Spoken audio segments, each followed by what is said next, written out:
কথা ঘন্টি।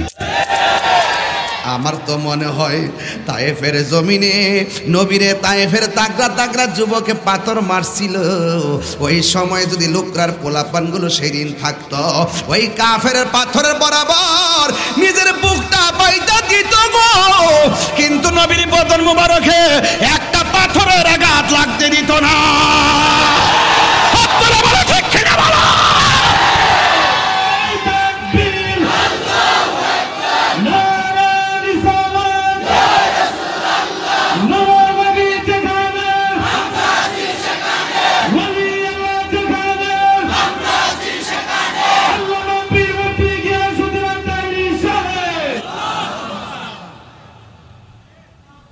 তাইলে বাবার আমার, আমরা আমাদের নবীজিকে জীবনের চাইতে বেশি ভালোবাসতে চাই, চাই কি চাই না? নবীর একজন সাহাবী আয়েশা কই, ইয়া রাসূলুল্লাহ, আমার চোখ দুইটা ভালো করে দেন। আল্লাহর হাবিব বললেন, তোমার চোখ যে দুইটা খুলে গেছে, তুমি কি চোখ চাও না জান্নাত চাও? সাহাবী বলে, ইয়া রাসূলুল্লাহ, আমি চক্ষু চাই। রাসূল বলেন, পৃথিবীর সব জান্নাতের পাগল, তুমি জান্নাতটা না চেয়ে তুমি কেন চোখ চাইছো, কারণটা কি? কই, যে পাগলা নবীর সঙ্গে নামাজ পড়ে, যে পাগলা নবীর সঙ্গে জিহাদ করে, জিহাদে এসে যে পাগলা চোখ জ্বলে যায়, সেই চোখ যদি আল্লাহর হাবিব মায়া করে লাগায় দেয়, জান্নাত চাওয়া লাগবে না, জান্নাত আমার জন্য অবধারিত হয়ে যাবে। এই জন্য বলছিলাম, হে যুবক, প্রজাপতি হয়ে ফুলের কাছে যেও না। মানুষ যেহেতু হয়েছ, বাগান সাজাও, প্রজাপতি তোমার কাছে আসবে। সফলতার পিছনে ঘুর করে ঘুরবা না, আগে যোগ্যতা অর্জন করো, সফলতা তোমার পিছনে ঘুরবে। মদিনায় যাওয়া লাগবে না, ঘরে বসে আপনি নবী নবী করেন, দেখবেন ভাঙ্গা করে আল্লাহর হাবিব আপনাকে দিদার দিয়ে ধন্য করে দিয়েছেন। এই জন্য আমার ভাইয়েরা, সাহাবাদের মধ্যে সাহাবীরা আমার রাসূল পাক সাল্লাল্লাহু আলাইহি ওয়াসাল্লামের সাথে থাকতেন। এক সাহাবী আল্লাহর হাবিবকে ডাক দিয়া কই, ইয়া রাসূলুল্লাহ, আপনি শুধু উযু করবেন না, উযুর সঙ্গে কাশ মুবারক ফেলেন। সাহাবীরা আল্লাহর হাবিবের কাশ মুবারক এমন ভাবে হাতে নিতেন, নিয়া চেহারার মধ্যে মালিশ করতেন। রাস্তা দিয়ে যখন যেত, অন্যান্য সাহাবীরা বলতো, কিরে ব্যাপারটা কি, তোমার চেহারায় দিয়ে মেশকে আম্বরের গ্রান করতেছে, তোমার আমার থুতু দুর্গন্ধ হয়ে যায়, আর রাসূল পাকের থুতু মুবারক থেকে মেশকে আম্বরের গ্রান পাওয়া যায়। এটা হলো সাহাবায়ে কেরামের মহব্বত। আল্লাহর হাবিব ডাক দেখায়, তুমি কি করো? সাহাবীকে, ইয়া রাসূলুল্লাহ, আপনার দন্ত মুবারকের গোড়ায় জিহ্বাটা লাগাই দিছি, যত রক্ত মুবারক বের হইছে সব আমি জিহ্বা দিয়া ভিতরে খাইয়া ফেলছি। রাসূল বললেন, সাহাবীরে, তুমি তো আমার রক্ত মুবারক পান করলা না, তোমার জন্য জাহান্নামের আগুন হারাম হয়ে গেছে। এ উম্মে আইমান, প্রস্রাবগুলো কোথায়? ইয়া রাসূলুল্লাহ, প্রস্রাব মুবারক কোথায় ফেলবো, সেই জায়গা কি পৃথিবীতে আছে? যখন দেখছি কোথাও নাই, তখন আমি নিজে আপনার প্রস্রাব মুবারক পান করে ফেলেছি। আল্লাহর হাবিব বলেন, হ্যাঁ উম্মে আইমান, যাও, তোমার জন্য জান্নাত ওয়াজিব হয়ে গেছে। প্রেম, প্রেম প্রেমী, প্রেম প্রেমী। এজন্য অনর্থক কোনো কিছু ধরা দিবে না। বড়শি যদি পুকুরে ফেলেন, আদার দিতে হবে, দিয়ে বসে থাকতে হবে। রিজিকে থাকলে মাছ আছে, ঠুকুর দিবে, আপনার রিজিক খুলে যাবে। আর ঘরে বসে থেকে যে নদীর মাছ আয়া ফের আমার কাছে, ওকে আয়া গামলা বইরা খাওয়াই দিব, তাইলে বোঝা গেল ওয়াসিলা ধরতে হবে, ওয়াসিলা ধরতে হবে। এক মহিলা নবীর কাছে গেছে, যায় কই, ইয়া রাসূলুল্লাহ, আমার উপযুক্ত একটা মেয়ে আছে, কিন্তু বিয়ের পাত্র আসে কিন্তু পছন্দ করে না, আমি গরিব দেখা পছন্দ করে না, আল্লাহর হাবিব একটা শিশির মধ্যে নবীর পসিনা মোবারক দিয়ে দিছেন। রাস্তা দিয়ে যখন রওনা দিছে নবীর পসিনা মোবারক থেকে মেশকে আম্বরের গ্রান বেরিতেছে। মানুষ জিগায় কি গো এত গ্রান কেন? আল্লাহর হাবিব পসিনা মোবারক আমাকে তাবারক হিসেবে দিয়েছেন। তো ওই লোকে ডাক দিয়ে যেই নবী তার ওনার পসিনা মোবারক বোতলে ঢোকাই দেয়, নিশ্চয়ই এই বাড়িটার দাম আছে। এতদিন বিয়ে আসে নাই, যখন রসুল পাক তো সের মোবারক থেকে ঘাম মোবারক পসিনা মোবারক দিয়েছেন, তখন ওই বাড়িতে বিয়ের একটা লাইন ধরছে। বরকত আছে না নাই? নবীর একজন সাহাবী যার নাম সিদ্দিক আকবর বলতেছেন, ইয়া রাসূলুল্লাহ সংখ্যাই মাত্র 40 জন। কয়জন? এবার আমরা আর গোপনে দাওয়াত দিব না, ওপেনে দাওয়াত দিব।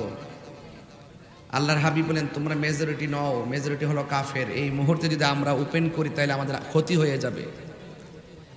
সিদ্দিক আকবর বলে, ইয়া রাসূলুল্লাহ ক্ষতি টতি বুঝি না, কত আর গোপনে প্রেম নিবেদন করবো, এবার ওপেনে দ্বীনের দাওয়াত দিতে চাই।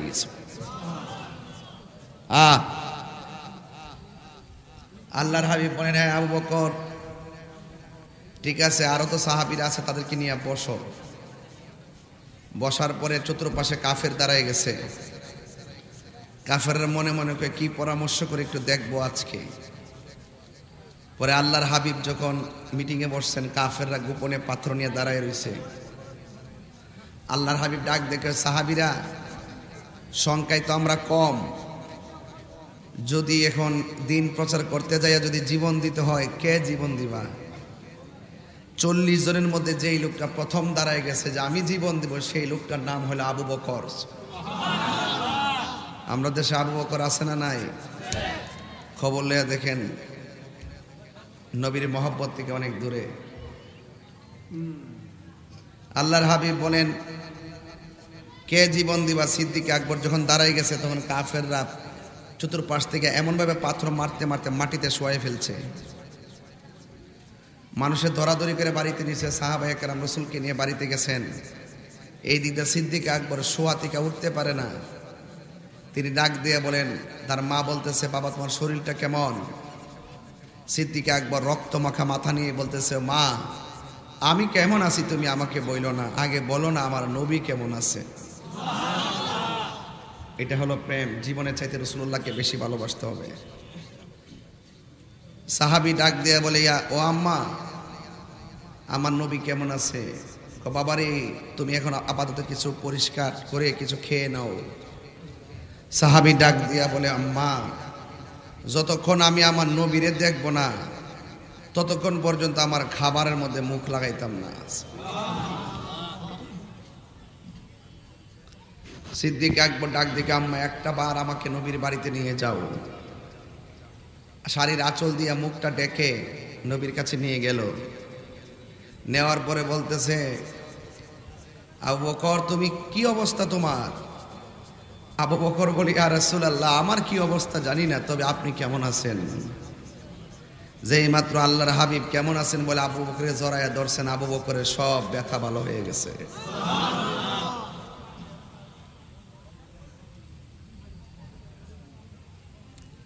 তাইলে আমি যেই কথা বলতে চাইছি আমার পরিষ্কার কথা হলো, নবীজিকে ভালোবাসতে ভালোবাসার মতো ভালোবাসতে হবে। ঠিক কিনা বলেন? অর্ধেক ভালোবাসলে চলবে না। প্রমাণ দেখাইছেন আপনারা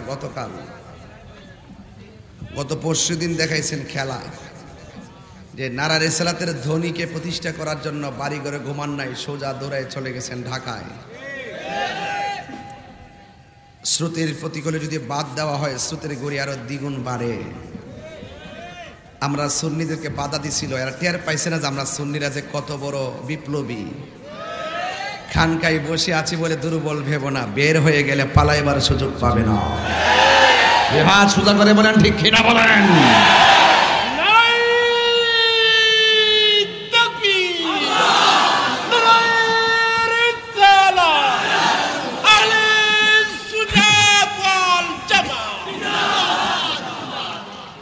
আল্লাহু আকবার বলেন।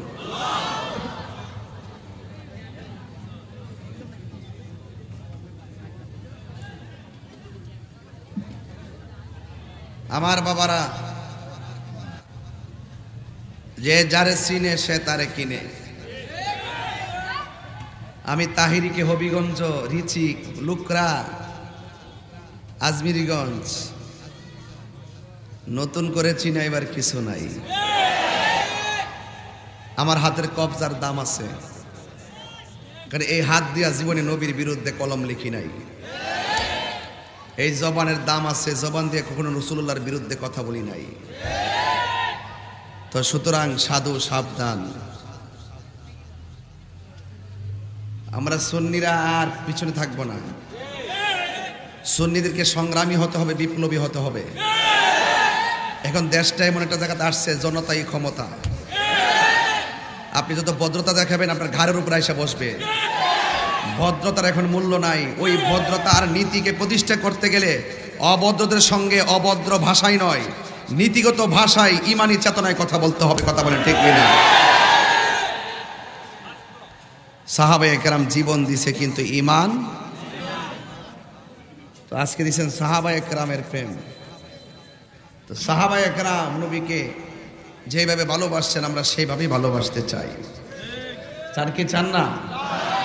জন্ম আমার নবীর যুগে, সবাই জবান খুলে বলেন, জন্ম আমার নবীর যুগে, দুনয়নে রাসূল পাক দেখিলে কেমন হতো, দুনয়নে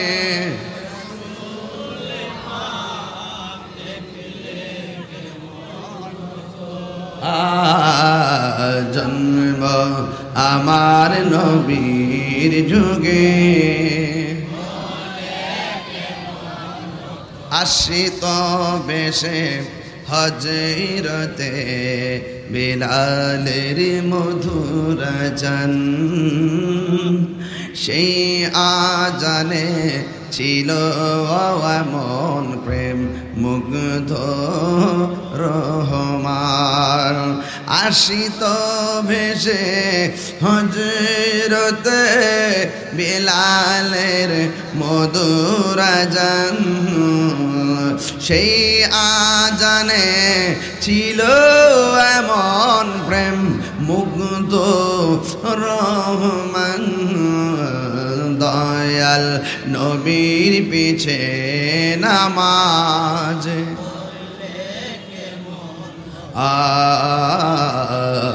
দয়াল নবীর পিছে নামাজ, দুনয়নে রাসূল পাক দেখিলে কেমন হতো, দুনয়নে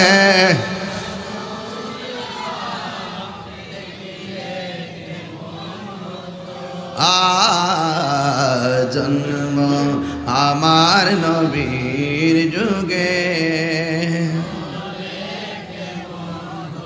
পড়ছি আমি নাতে রাসূল পাশে নূরের নবী,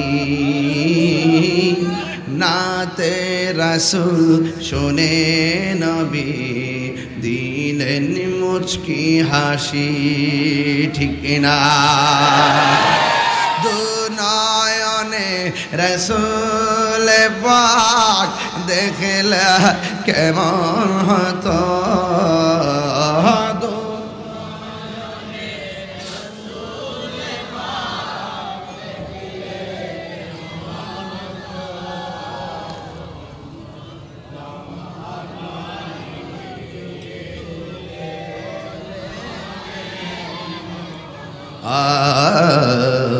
জন্ম আমার নবীর যুগে, হায়রে হে আমার হবিগঞ্জের বন্ধু, ও আমার লাখাই লুকরার বন্ধু, জবানটা খুলে বলেন ইজ্জতের মালিক কে? নবীর সঙ্গে ভাব জমাইলে লাভ আছে না নাই? এরা ভাবও বুঝে না, ববের দেশও বুঝে না, বাবের দেশও বুঝে না। এরা প্রেমের বাসিও বুঝে না, বাঁশের বাসিও বুঝে না। এই জন্য তারা নবী কি ধন তারা চিনে না। কথা বলেন ঠিক কিনা?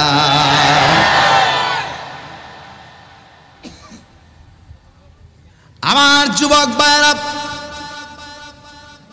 আমার নবী আপনার নবী রহমাতুল লিল আলামিনের একজন সাহাবী। যেই সাহাবী আমার নবীর সামনে বসে চোখের পানি ফেলে ফেলে কান্না করতেছেন।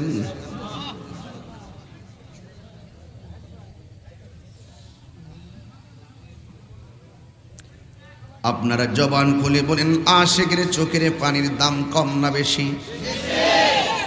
আল্লাহ রাব্বুল আলামিন বলেন, ফালইয়াদহাকু কলিলান ওয়ালইয়াবকু কাসীরা।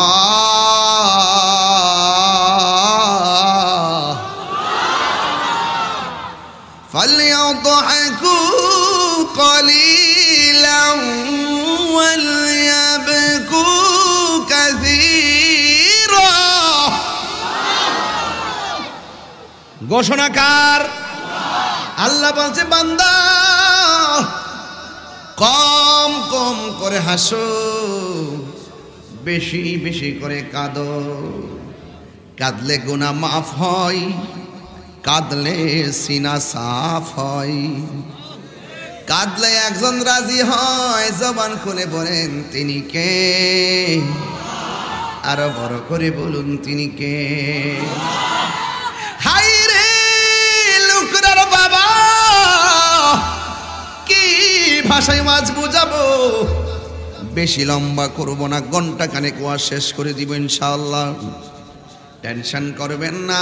এই পর্যন্ত আমার রব আমরারে সুযোগ দিছে, বৃষ্টি বাদলা নাই, খোলা আকাশের নিচে।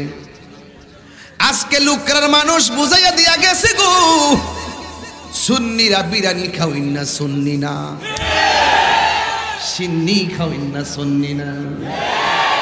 গাড়ি ভাড়া দিয়া আনন্দ লাগে না? গত পরশুদিন যে সমাবেশটা হইছে, কাউরে গাড়ি ভাড়া দেওয়া হয় না, যার যার পকেট থেকে টাকা দিয়া নবীর মহব্বতের টানে ঢাকায় চলে গেছে। কথা বলেন ঠিক কিনা? হায় হায়, সাবধান। আল্লাহ বলে, বান্দা কম কম করে হাসো, বেশি বেশি করে কাঁদো। কাঁদলে গুনাহ মাফ হয় কি হয় না? জাহান্নামের আগুন পাথরে ভয় পায় না, জাহান্নামের আগুন মানুষ দেখলে ভয় পায় না, কিন্তু জাহান্নামের আগুন আশিকের চোখের পানিকে ভয় পায়। এই জন্য এই আশিকের চোখের পানির দাম কম না বেশি? নবীর একজন সাহাবী নবীর সামনে বৈশা সবার সামনে চোখে পানি ফেলে ফেলে কান্না করে রে বাবা। আমার নবী হাকিকত জানে কি জানে না? আমার নবী বলে, সাহাবী রে, কেন তুমি চোখের পানি ফেলে কান্না করতেছো? ওই সাহাবী ডাক দিয়ে কই, নবী গো, নবী গো, আমি আপনার পিছে নামাজ পড়ি, আপনার সঙ্গে জিহাদ করি, সব সম্পদ বিলাইয়া দিছি আপনি নবীর মহব্বতের জন্য। এমন বিধান নাই আমি পালন করি না গো নবী, কিন্তু আমার যদি কালকে মরণ হইয়া যায়, একটা কাজের জন্য আল্লাহর কাছে জবাব দেওয়া লাগবে। আল্লাহু আকবার কেন? আমার মরণের কতদিন বাকি আমি জানিলাম না গো আল্লাহ। আমার মরণের কতদিন বাকি আমি জানিলাম না গো আল্লাহ। আর আজরাইল আসিয়া যখন হস্তে দিবা তরি আজরাইল আসিয়া যখন হস্তে দিবা তরি তখন আমার মনা ভাই করবা লুকালুকি আমি জানিলাম না গো আল্লাহ। এ যুবক পোলাপান কণ্ঠ খুইলা দেন না। আমার মরণে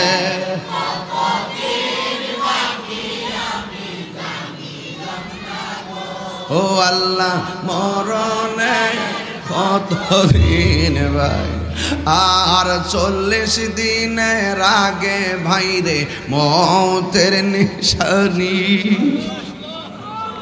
আরে 40 দিনের আগে ভাইরে মৌতের নিশানি। জমদূতে কা ইরানি বো চোখে দিয়া আন্দি আমি জানিলাম না গো আল্লাহ। বাকি আমার মরণের লাম না গো আল্লাহ মরণের কত দিন বাকি, আর হায়াত হইল হাতে বাইরে মত হইল পায়ে। হায়াত হইল হাতে বাইরে মত হইল পায়ে। যেই জায়গা যার মরণ লেখা সেই জায়গা সে মরে আমি জানিলাম না গো আল্লাহ। দিন বাকি আমার মরণের জানিলাম না গো আল্লাহ। মরণ বাকি আমার মরণের জানিলাম না গো আল্লাহ। একটা জবান বন্ধ রাখবেন না, মহব্বতে মায়ার সুরে বলুন সুবহানাল্লাহ। হায়রে ও লোকরার বন্ধু, চোখের পানির দাম কম না বেশি? নবী বলে তুমি কান্দো কেন? ওই সাহাবী বলে নবী গো ও মায়ার নবী, আমি কেন কান্দি জানেননি? আমি আল্লাহর বিধান যা আছে সব আমি আদায় করলাম, কিন্তু একটা বিধান আমার বাকি রয়ে গেছে। আমার নবী বলে কি? কই আমার বিবাহ করা বাতিল রয়ে গেছে। কই বিবাহ করো না কেন? কই ইয়া রাসূলুল্লাহ নবী গো, আমার চেহারার মধ্যে বসন্তের দাগ আছে, আমার চেহারাটা দেখতে বড় কালো, কিন্তু আমি তো এই জন্য আমি বিয়ে করতে পারি না। যেখানে আমি যাই মেয়ে যদি আমার পছন্দ হয়, কিন্তু মেয়ে আমার পছন্দ করে না গো নবী। এবার আমার নবীর হাত মুবারকের মধ্যে একটা কাগজ নিলেন, নিয়ে সুন্দর করে চিঠির মধ্যে তিনি কি লেখছে লেখা ডাক দিয়ে কয়ে সাহাবীরে এই কাগজটা লইয়া ওই আরবের ধনাঢ্য ব্যক্তি তার কাছে কাগজটা নিয়ে দিবি, কাগজটা পইরা কি উত্তরটা দেয় আমাকে আইসা জানাবা। এবার আমার নবী কাপড়টার মধ্যে সুন্দর করে লেখা ছেলের কাছে কাগজটা দিয়ে গেলেন। এই কাগজটা যখন ওই মামা ধনী লোকের বাড়িতে নিয়ে গেছে, নেওয়ার পরে লোকটা কাগজটা খুললেন। এই কাগজের মধ্যে লেখা কি আছে জানেননি? এই কাগজে লেখা আছে বিসমিল্লাহির রহমানির রহিম। পত্র বাহকের কাছে, যার কাছে চিঠি দিছে তার কাছে, পত্র বাহকের কাছে আপনার একমাত্র কন্যাকে বিয়ের প্রস্তাব করছি। ইতি মুহাম্মদুর রাসূলুল্লাহ সাল্লাল্লাহু আলাইহি ওয়াসাল্লাম। জোরে জোরে কি আল্লাহু আকবার বলা যাবে না? পাইলে নিরালাই গো নবী, পাইলে নিরালাই, পাইলে নিরা। দুই কদমে চুমু খাবো, দুই কদমে চরণ ধুলি মাকে বগায়, পাইলে নিরালাই গো নবী। আমার যুবক ভাইরা গজল গাইতেছি, বেশি কষ্ট হইতেছে আপনারা? এলাকার মানুষ এগুলো পছন্দ করে আমি জানি। পাইলে নিরালাই গো নবী, আমার নবী নূরের নবী, আমার নবী জিন্দা নবী, ঠিক না? আমার নবী নূরের নবী, আমার নবী জিন্দা নবী, দয়া করে তাই কো নবী মরণের বেলায় বলো না, দয়া নের বেলায় পাইলে নিরালাই গো নবী, পাইলে নিরালাই, পাইলে নিরালাই গো নবী। একদিন স্বপ্নে দেখিলে যারে, আরে সব গুনাহ তোমার জড়িয়া পড়ে, ঠিক না? একদিন স্বপ্নে দেখলে যারে সব গুনাহ জড়িয়া পড়ে, ওরে দয়া করে দিও দেখা হাসরের বেলায় বলো না, দয়া হাসরের বেলায় পাইলে নিরালাই গো নবী, পাইলে নিরালাই, পাইলে নিরালাই, পাইলে নিরালাই। দুই কদমে চুমু খাবো, চরণ দুলি মাগবো গায়, পাইলে নিরালাই, পাইলে নিরালাই গো নবী, পাইলে নিরালাই। হাই রে ও লুকরার বাবা, গজলটা গাইতে দেরি ফুলা পানে আনন্দে উজ্জীবিত হইয়া নবীর প্রেমে হারাইতে দেরি হয় না, কথা গন্টি। আমার তো মনে হয় তায়েফের জমিনে নবীরে তায়েফের তাগড়া তাগড়া যুবকে পাথর মারছিল, ওই সময় যদি লোকরার পোলাপানগুলো সেদিন থাকতো, ওই কাফের পাথরের বরাবর নিজের বুকটা পাইতা দিত গো, কিন্তু নবীর বদন মুবারকে একটা পাথরের আঘাত লাগতে দিত না। ঠিক কিনা বলো?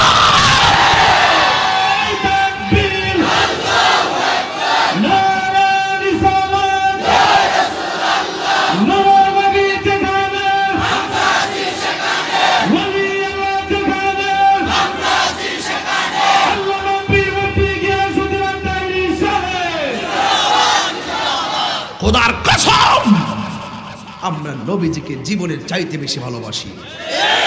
আমাকে গালি দাও, আমি প্রতিবাদ করব না।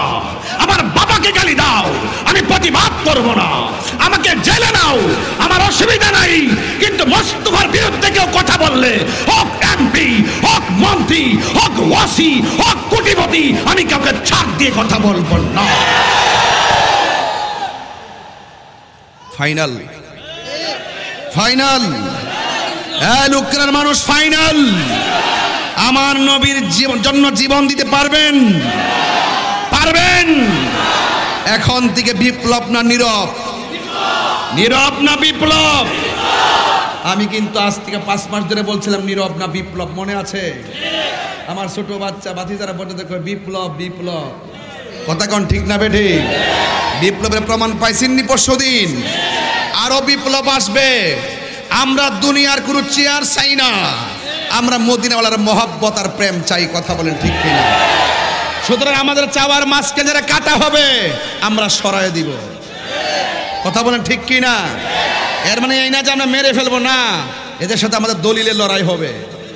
সুন্নিরা লাঠির যুদ্ধ করে না, সুন্নিরা অস্ত্রের খেলা খেলে না, সুন্নিরা দলিলের খেলা খেলে, কথা বলেন ঠিক কিনা? সুন্নিদের ডিকশনারিতে অভদ্রতা নাই, সুন্নিদের ডিকশনারিতে মারামারি নাই, সুন্নিদের ডিকশনারিতে কাটাকাটি নাই, সুন্নিদের ডিকশনারিতে সন্ত্রাসী নাই, সুন্নিদের ডিকশনারিতে জঙ্গিবাদিতা নাই, সুন্নিদের ডিকশনারিতে আম চুরি নাই, সুন্নিদের ডিকশনারিতে গরু চুরি নাই, কথা বলেন ঠিক না বেঠে? চোখ নামায় কথা বলো, চোখ নামায় কথা বলো। বহুত লাফাইছো, এবার বন্ধ করো।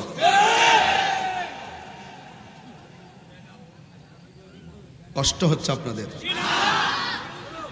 আপনারা কি মনে করেন যে আমি আগে থেকে নরম হয়ে গেছি গা? 5 আগস্টের পরে অনেকে ভাবছে কি তা তাহিরিরে নিব, এবার লাগছে রে। আমি আজ থেকে প্রায় 5 বার আগে বলছি কলা গাছের ডাক গা বেড়া হইলো আজ্ঞা। আমি একবার বলছি যে আমারে ইচ্ছা মতো গালি লাও, কিছু কইতাম না। আমার নবীরে গালি দিলে আমি বাপডা হামু কথা কন। ওই যে লাড়ি লয়ে বই রয়েছে।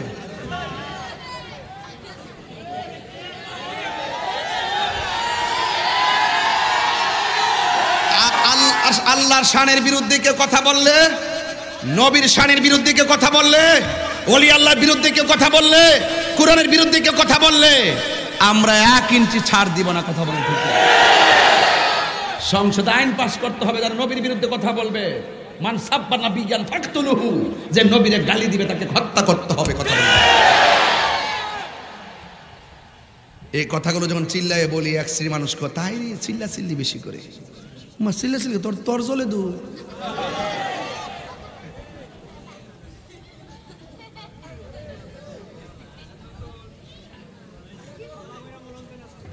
আপনারা কষ্ট হচ্ছে নাকি?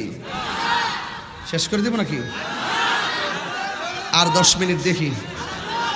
আরে ব্রাহান মিয়া জান্ডা দালাইতেছি, কষ্ট না।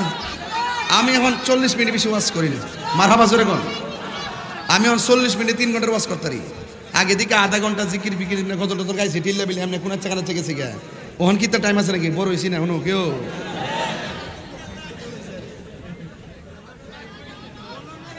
বাবা জান, আপনাদের কি কষ্ট হইতাছে? কারা কারা বেজার হাত তুলেন তো। ওই দেখ, এর ভাবনা ভাড়া, ভাবনা ভাড়া। কারা কারা খুশি স্লোগান লাগান।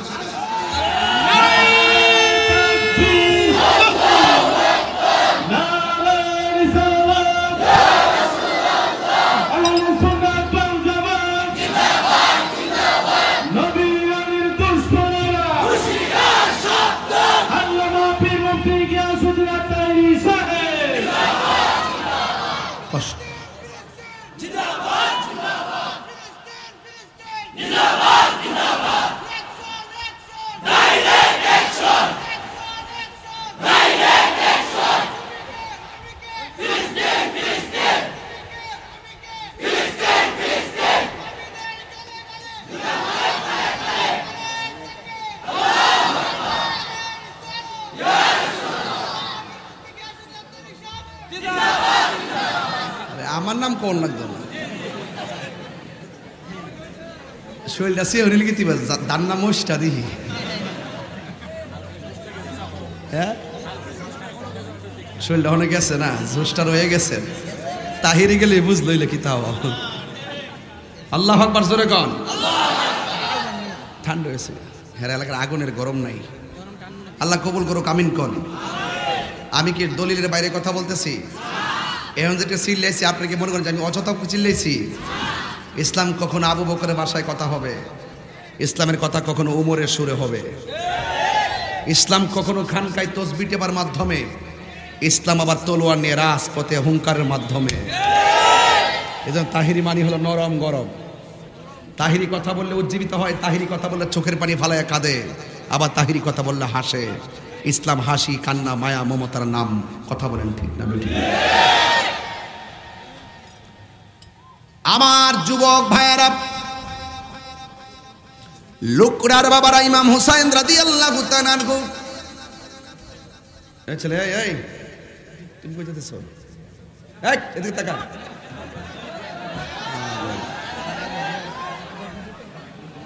এটা মনে হিডারে নাম্বার কি? নাম্বার কি? নতুন নাম দিছে আর কি। আওয়াজ করে কেন আল্লাহু আকবার। পাইলে নিরালাহি গো নবী, আয় পাইলে নিরালাহি গো নবী। এই জোরে, 2 কদমে চুমু খাবো, 2 চরণে ধুলি মাখে বগায়। পাইলে নিরা, পাইলে নিরালায়, পাইলে নিরা। একটা জবান বন্ধ রাখবেন না, মহব্বতে মায়ার সুরে বলুন সুবহানাল্লাহ। ওই পাগলা কাগজ নিয়ে দিছে, কাগজে পড়তেছে লেখা আছে আসসালামু আলাইকুম। পত্রবাহকের কাছে আপনার একমাত্র মেয়েকে বিয়ের প্রস্তাব দিলাম। ইতি মুহাম্মদ রাসূলুল্লাহ সাল্লাল্লাহু আলাইহি ওয়াসাল্লাম। এবার ধনী মানুষটা এক মেয়ের বাবা একবার ছেলের চেহারার দিকে তাকায় আর একবার লেখার দিকে তাকায় মাথা লড়ায় লড়ায় কয়, না না, নবীরে যায় বলবা আবার মেয়ে বড় সুন্দরী, আমি বড় টাকাওয়ালা, তোমার সঙ্গে আমার মেয়ে যায় না। এই কথা বলার পরে ছেলেটা চোখের পানি ফালাইয়া বাড়ি থেকে চলে যাচ্ছে। আর ভিতর থেকে মেয়েটা বের হয়ে গেছে, আব্বা জীবনে কোনোদিন আপনার বাড়ি থেকে কাউকে কেঁদে যাইতে দেখলাম না। এই মানুষটা হাসি মুখে আসলো, কান্না করতে করতে কেন ফিরে বাড়িতে যাইতেছে। এবার মেয়ের বাবাটা ডাক দিয়ে কয়, মা ও মা শুনো না, তোমার জন্য আরবের কত বড় বড় ছেলেরা বিয়ে দিছে, আমি বিয়ে দেই নাই। আর এখন নবীজি একটা কাগজের ভিতরে লিখা দিছে তোমাকে ছেলেটার সঙ্গে বিয়ে দিতাম। অত ছেলেটার কোনো চেহারার সুরত নাই, আর্থিকভাবে তার কোনো সুবিধা নাই। বলো কেমনে ছেলেটার কাছে তোমার বিয়ের ব্যাপারে রাজি হইতাম, তুমি বলো তার সঙ্গে কি তোমাকে যাই। এই কথা বলার পরে মেয়ে ডাক দিয়ে কি, বাবা ছেলের চেহারা সুন্দর না, ছেলের টাকা নাই পয়সা নাই, কিন্তু আপনি বলছেন ছেলের সঙ্গে আমার যায় না। আর আমি বলি এই ছেলের সঙ্গে আমার বিয়ে হলে বেশ মানাবে।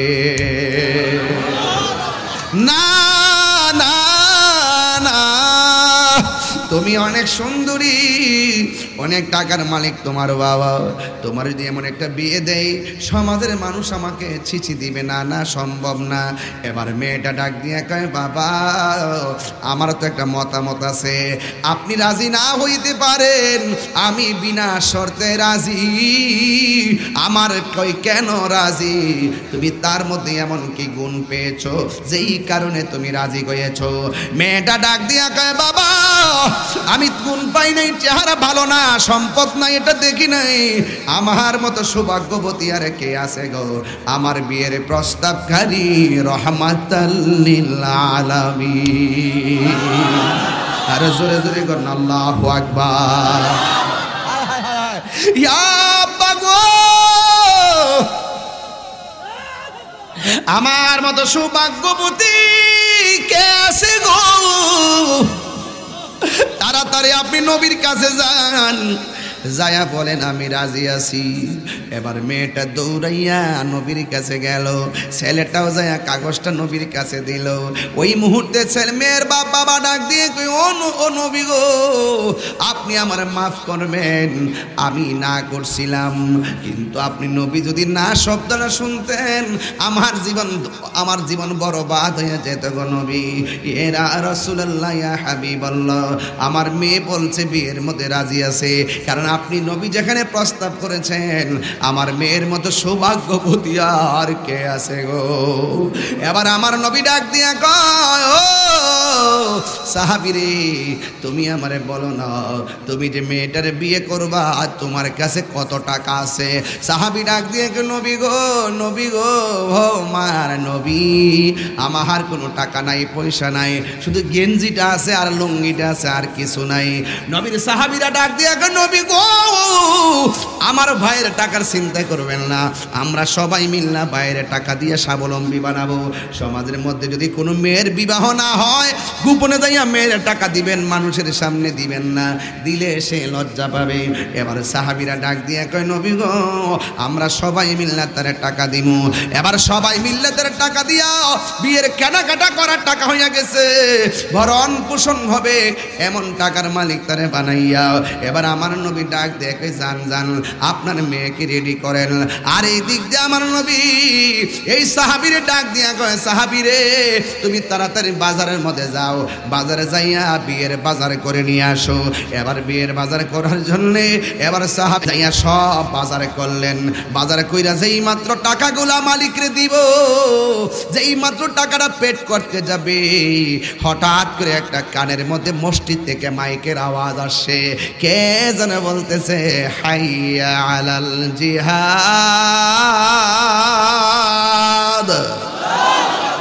আর জোরে গান আল্লাহু আকবার।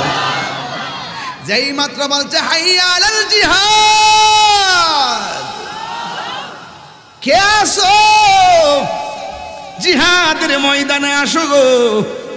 নবীর বিরুদ্ধে ষড়যন্ত্রে কাফের নেমে গেছে।